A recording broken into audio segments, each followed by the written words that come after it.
Bigger, better looking and more efficient, Renault's 4th generation Clio returns the company to volume credibility in the supermini sector. Bubbling with personality, it's an effervescent statement of intent from the Gallic brand. Looking for a small car in this segment? You're looking here at the state of the art. Is it possible to overstate the importance of the 4th generation Renault Clio? Not easily. Here's a company that many feel has rather lost its way in recent times, ditching distinctive models and letting others fester. In pursuit of an electrically powered motoring future, the market still isn't quite ready for. Until it is, Renault needs to get its core cars right. No, let's be more specific. It needs to get this Clio right.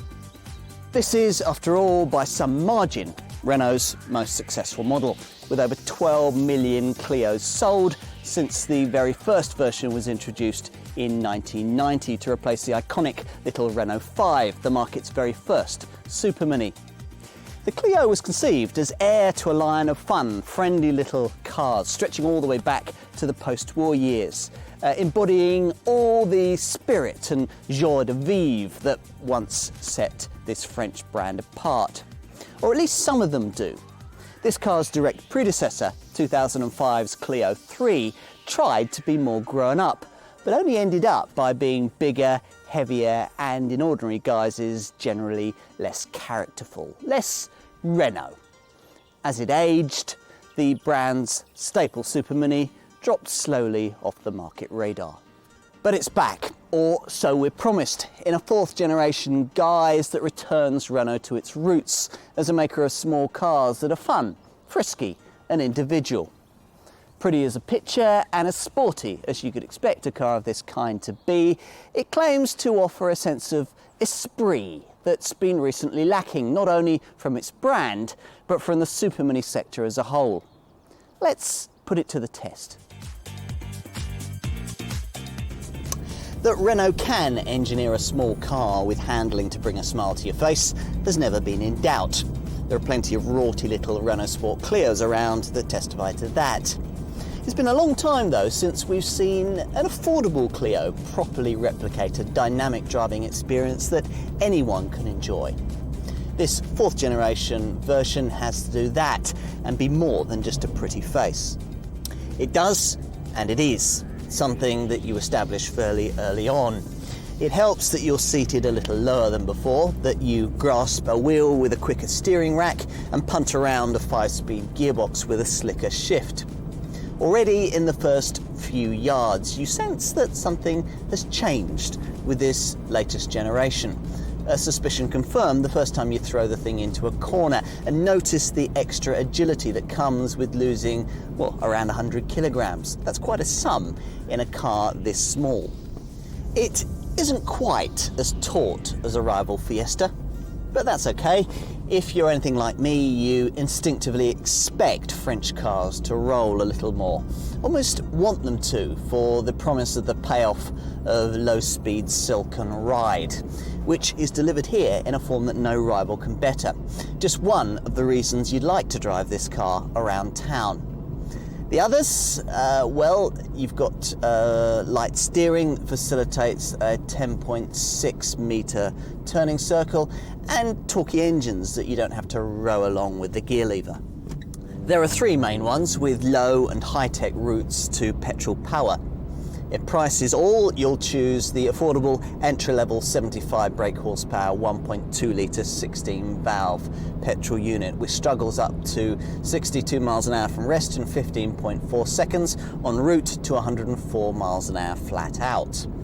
But before going for that, I hope you'll give a bit of new technology a chance in the form of the 0.9 litre 3-cylinder TCE turbo petrol unit. This is an engine that restores the fun, the real joie de vivre that we've long been lacking in this car. No, it hasn't too much to offer if you really rev the thing, but lower down in the rev range where you really want pulling power in a car like this, there's plenty, thanks to the unobtrusive little turbo, which means that 90% of the grunt is delivered from little more than tick over, making possible a rest to 62 mph sprint time in as little as 11.8 seconds, on the way to a top speed that's as much as 115 mph. And all delivered without the kind of, well, occasionally annoying thrum that sometimes blights rival three-cylinder engines from Ford and Peugeot. If you did want a bit more petrol poke, then there is a TCE 120 engine option, but this, like the 1.6 litre direct injection turbo used in the Renault Sport Clio 200 hot hatch, must be ordered with an automatic EDC, that's efficient dual clutch transmission, that few will want. No, the main Clio choice is between the petrol 3-cylinder 0.9 litre TCE and the 4-cylinder DCI 90 diesel, the car I'm driving here. It's actually the most refined of all this Clio's engines, and despite being even more efficient than before, still manages to be almost identically as fast as the 0.9 litre TCE petrol alternative. An extra 62 kilograms of weight in the nose means that it doesn't feel quite as agile as that base TCE, but with nearly 70% more pulling power, it's possibly a better choice if your supermini motoring includes lots of out-of-town work. It's certainly a little better at higher speeds, say on the motorway when you suddenly hit a sharp incline. It's some time since we've seen a really pleasingly styled little Renault. In fact, thinking about it, sometimes since we've seen a really good looking little supermini full stop. But that's exactly what this is. A car that, to quote the styling team, should make people fall in love with Renault again. Longer and wider, sitting lower to the ground and with a longer wheelbase than before. It's a look they seem to be incredibly proud of, judging by the size of this diamond badge on the front grille. And so they should be. Simple, sensuous and warm were the three design keywords, and that's pretty much what's been achieved, with voluptuous looks that make you want to reach out and touch curving panels that gather pace around the steeply raked windscreen, culminating in these assertive rear shoulder lines.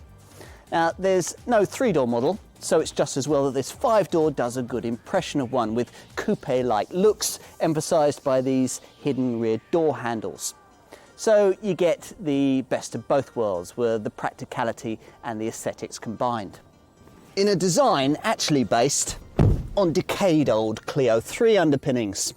No matter, these have been stretched in this car to create what is arguably now the most spacious supermini in the class, with about 10% more legroom than you'll find in obvious rivals. Significantly more headroom too, which is impressive considering the lower roof height. All of which could matter hugely if you've a family to carry around.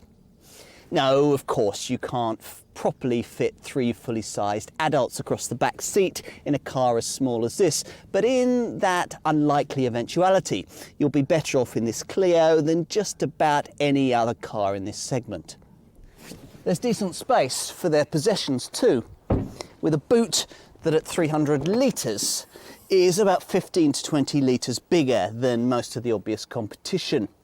Push forward the 60/40 split folding backrest and you can extend it to as much as 1,146 litres, again a best-in-class figure. Our cousins across the channel can opt for even more space than this by choosing a stylish Sport Tourer estate. But that's a model we won't get here, as Renault UK thinks it'll clash with their Capture crossover model. And at the wheel, well, I'm told it's supposed to be modern, welcoming and occupant friendly. Well, it's certainly modern, with shiny, jazzy cabin finishes that grab your attention and refuse to let it go, especially if you're in a car that's benefited from, or been afflicted by, the huge range of trim personalisation now possible. Now, it is possible to go quite wild here, even though this car's relatively restrained. But you could theoretically find yourself in something like a red Clio with a red dashboard, red door panel inserts and red stitching on the seats. Quite. As for the design itself, there's yet another dash that's been sculpted in the shape of an aircraft wing, on which is mounted an overly confident chrome-surrounded instrument cluster, dominated by the kind of digital speedometer that not everyone will like. Equally eye-catching is the consumer electronics fest that's to be found on the gloss black-trimmed centre console of all but baseline models in the form of the tablet-like display that is the Renault R-Link infotainment system. Now from here you can access the stereo or the TomTom sat-nav, you can surf the internet, you can send emails, use text-to-speak messaging, download a series of Renault-approved apps, or even get economy driving tips. It's really very clever. Dislikes? Well, if you can get on with the modern feel, then there aren't many. The rear windows are a little small at the side. Their glass area has been reduced, this time round for a sportier look, which can make it a little tricky when you're looking over your shoulder coming out of junctions or when you're parking. I'd want to specify rear parking sensors. It's also a bit surprising to find that the switch for the cruise control has been moved from its usual place on the wheel to a position down here by the handbrake. Still, at least behind the wheel, all models do get this neat control stalk for the high quality stereo. Not as ergonomic is the placement of the start button. There's no key. Down here at the bottom on the left hand side of the centre stack, which is quite a reach away. Rather lazily, it hasn't been moved to the right hand side to suit the needs of British customers. Still, all markets will appreciate the practicality of this cabin, with lots of useful stowage spaces dotted all around. Like the little storage tray just in front of the gear lever that's the perfect size for your mobile phone or music player. The 4-litre glove box. The stowage space in the optional centre armrest. And door bins that are big enough to carry a 1.5-litre bottle. Past the Perrier. For most British customers, a 4th generation Clio will cost somewhere in the £11,000 to £16,000 bracket, typical for Fiesta-sized superminis. Will have 5 doors and will have a choice between 3 mainstream engines. Of these, 2 are petrol-powered, an older 75 brake horsepower 1.2 and a much pokier, cleaner, more modern 88 brake horsepower 0.9 litre turbo TCE. Plus, there's the popular DCI 90 diesel. Beyond these, and much less popular, will be the auto-only petrol TCE 120 and 1.6 turbo 200 units, the pokier of the two powering the Renault Sport 200 hot hatch model. Here we're going to focus on the 3 mainstream engines, and petrol people looking at these would do well to find the extra £1,000 necessary to graduate from the entry-level 1.2 to the 0.9 litre turbo TCE. That's an outlay that should easily be recouped in better fuel, tax and residual costs. Whether it's worth, from there, finding an extra £850 to get yourself into the DCI 90 diesel is another question entirely. For many low mileage supermini buyers, it may not be. But whichever route you go, TCE or DCI, it's a bit annoying to find that to maximise your fuel and CO2 returns, you need to pay Renault a further £250 for the Eco package that adds low rolling resistance tyres, a weight-saving thermoplastic tailgate and tweaks to torque and throttle performance.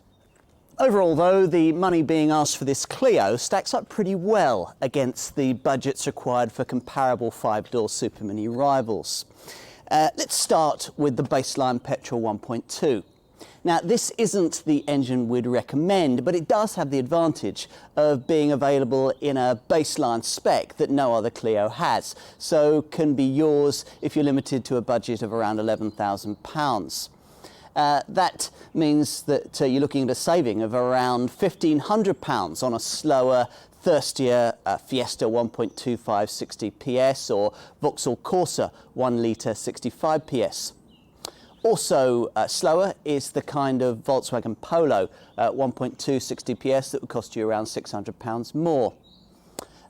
You're also looking at paying about the same for this baseline Clio as you would for entry-level petrol versions of the Fiat Punto and the high-end i20, but these are older designs. Better, I think, to consider a comparably powered Kia Rio 1.25 or maybe a Peugeot 208 1-litre VTI, but neither of those cars are as well equipped as this Renault. Onto the engine I'd strongly recommend that you try in this Clio, the 0.9 litre petrol turbo TCE. Now, it's one of those high-tech 3-cylinder petrol units, a bit like the 1-litre EcoBoost engine you'll find in a Ford Fiesta, or the 1.2 litre VTI unit used in a Peugeot 208 or a Citroën C3. Equally high-tech is the 2-cylinder twin-air engine that's used in a Fiat Punto. Now, of these, the Fiesta 1-litre EcoBoost in a comparable 80 PS form is slower, and it's around £500 more, while the Fiat Punto Twin Air costs around the same, but is slower and noisier. Now, a better comparison to a 0.9 litre Clio, I think, is the 1.2 litre VTI unit used in a Peugeot 208 or a Citroën C3, which returns almost identical fuel and performance stats and will save you a few £100 before you have to spend that money again to bring your Peugeot 208 or Citroën C3 up to a Renault specification standard that at this level includes things like alloy wheels, air conditioning and front fog lights. As for other rivals, well, they mainly have to use older tech 4-cylinder 1.4 litre petrol engines to achieve comparable performance to a 0.9 litre Clio TCE. So that includes cars like Volkswagen's Polo, Vauxhall's Corsa and Kia's Rio, all of which as a consequence are much thirstier and much dirtier. And when compared model for model, they will probably cost you around £500 more. Finally, there's the DCI 90 diesel variant that I'm trying here, a car that requires a budget of around £14,500. All direct diesel rivals to this model sit in the £14,000 to £15,000 bracket, and none can match this car's combination of performance and efficiency. Many rivals up to 20% thirstier and dirtier. If you're really set on buying a diesel supermini, then this is surely the one to choose. If, having considered all of this, you conclude that it is this Renault that you really want, then there are some pleasant surprises when it comes to specification. Whichever mainstream 5-door Clio model you choose, 1.2 litre 16-valve or TC petrol, or indeed the DCI diesel, there are items included that will cost you more on many rivals. Virtually all Clios get air conditioning, alloy wheels and front fog lights, and absolutely all Clio models get daytime running lights, power mirrors and front windows, a height adjustable driver's seat, a trip computer, cruise control with a speed limiter, Bluetooth phone compatibility, a decent quality MP3 compatible CD stereo, which is also USB compatible and has punchy Renault bass reflex speakers and fingertip control, plus hill start assist to stop you from drifting backwards on uphill junctions. Mid-spec variants like the one I'm trying here also get Renault's R-Link infotainment system, marshalled via a 7-inch colour touchscreen with voice control. Now this looks after everything from the TomTom satellite navigation to an Eco2 Eco driving function, which connects into the car's own electronics. It's also the portal via which you can view the Renault R-Link store to look at and download specialist apps, anything from games to tweeting. My personal favourite is the R Sound Effect app, which can provide up to 6 different engine sound profiles, which can then be synchronised into live speed and acceleration. So you can match your Clio sound to the mood that you're in. Brilliant. In fact, you can match just about everything on this Clio to your mood with a package of roof decals and interior trim choices that really can give your car a bespoke feel. And tempting options beyond that? Well, if you're looking at a baseline Clio, I'd want to find the budget of around £500 necessary to get that R-Link infotainment system fitted. That also then gives you the option to specify things like a rear parking camera and an excellent and affordable 3D Archimedes sound system. You might also be tempted by the fixed glass roof. Safety has always been a Clio's strong point. As recently as 2012, the Clio was rated the safest supermini on the market by Euro NCAP and was the first car of its kind ever to be granted a full house 5-star rating by the agency. It's a record that continues today, with safety kit that runs to twin front, side and curtain airbags, ISOFIX child seat fastenings, anti-whiplash head restraints, a pedestrian-friendly bonnet and the usual electronic assistance for traction and stability control. Plus, there are, of course, anti-lock brakes with a brake assist function to help in sudden stops that'll be advertised to following motorists by automatically activating hazard warning flashes. Renault has made a firm commitment to driving down the cost of motoring, and thanks to an average weight saving of around 100 kilograms across the range, this Clio is able to produce some very impressive fuel and CO2 emissions figures. In fact, for more than half the range, there'll be no annual road fund tax licence to pay, thanks to the way that sub 100 grams per kilometre CO2 figures grant exemption. All very impressive, but not efficiency you're likely to notice very much at the wheel of a Clio in base 1.2 litre 16-valve 75 brake horsepower petrol form. Now, to be fair, this engine has been improved so that combined cycle fuel consumption can finally break through the 50 miles to the gallon barrier. It's now 51.4 miles to the gallon. And CO2 is now at 127 grams per kilometre, a bit less embarrassing for a car of this size, but it's still way off what we expect from a modern supermini. Now, part of the reason for this is that this older 1.2 litre 16-valve engine can't be ordered with the kind of stop and start system that you get on the TCE and DCI models, the kind of system that stops the engine when you don't need it, stuck in traffic or waiting at the lights. These TCE and DCI variants also get the £250 option of an eco pack that adds low rolling resistance tyres, a weight-saving thermoplastic tailgate and tweaks to torque and throttle performance.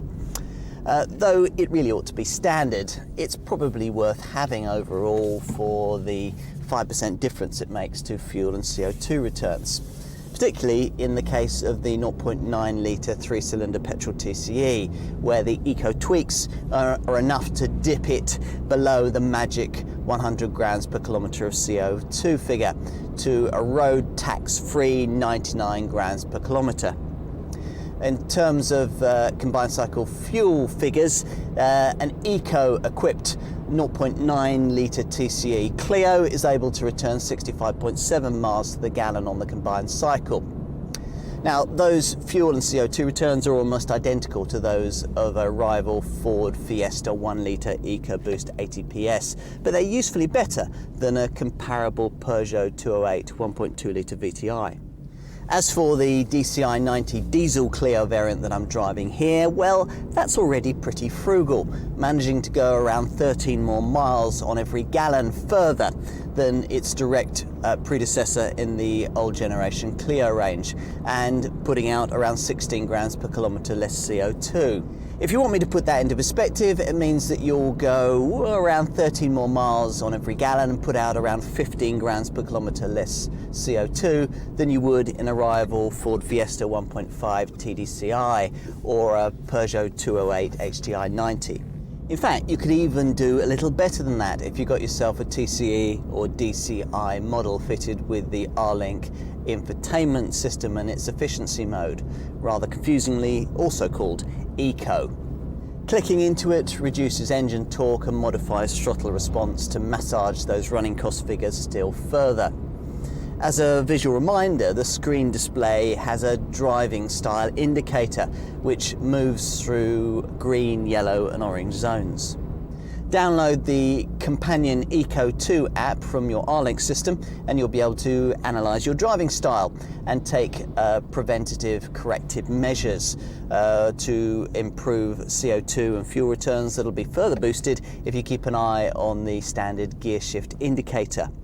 No excuse then for not getting somewhere near the quoted fuel and CO2 returns on a normal day-to-day basis. Problems? Well, there aren't too many, but I didn't like the fact that the size of the fuel tank has been reduced by 10 litres. It's now just 45 litres in size. Renault do point out that the improvements in economy mean that the range of this generation Clio is the same as the last one, but it could have been so much better. The cost of ownership profile is further improved by long service intervals every 18,500 miles. And with the TCI 90, well, it'll need even fewer garage visits thanks to a timing chain designed to last the life of the engine. Then there's the standard 4 Plus package that gives you 4 years of standard servicing, excluding wear and tear items, 4 years of AA roadside assistance, and 4 years of vehicle warranty. That's the first 4 years of ownership, a period in which Renault reckons owners will save about £1,000 thanks to that alone. That warranty is based around unlimited mileage in the first 2 years and a limit of up to 100,000 miles in the subsequent 2. What else? Depreciation? Well, being a new, better quality model, this car's residual values are bound to stack up better than those of the old Clio III, putting Renault back on the pace in the volume part of the supermini segment. That only leaves insurance, with mainstream groupings between 7 and 13 on the 1 to 50 grouping scale. So, a promising return then for Renault to a position amongst the class leaders in the supermini segment. The French brand hasn't always identified and prioritised the things that really matter to small car buyers, which is why in recent years the Clio has slipped down the sales charts. So what does really matter to these people? Efficiency, practicality, safety? All that stuff has been properly addressed here. I have a suspicion though that looks are as much, if not more, of a buying incentive. Just as well then that this car scores there too. And dynamics, the fun chuckability that used to exemplify small Renaults? Yes, you also get that, balanced with the comfort that's also a Gallic trademark. In terms of the exact balance between the two, well, it'll depend very much on your choice between the two most preferable mainstream engines. Opt for the light and agile 3-cylinder petrol 0.9 litre TCE and you get extra fun and character. Choose this DCI 90 diesel and you get a more mature, sensible performer. Choose to suit. No small car is perfect, of course, and this one isn't. You might feel a Volkswagen Polo to be more solid or a Ford Fiesta to be a little sharper to drive. And you might be right, but both in comparison struggle to match the all-round excellence on offer here. As a result, this Clio is going to be back on the shortlists of many who would never have previously considered it. Let's leave the final words to Renault boss Carlos Ghosn. There's nothing wrong with any car company that good cars won't fix. He's absolutely right, and so is this Clio.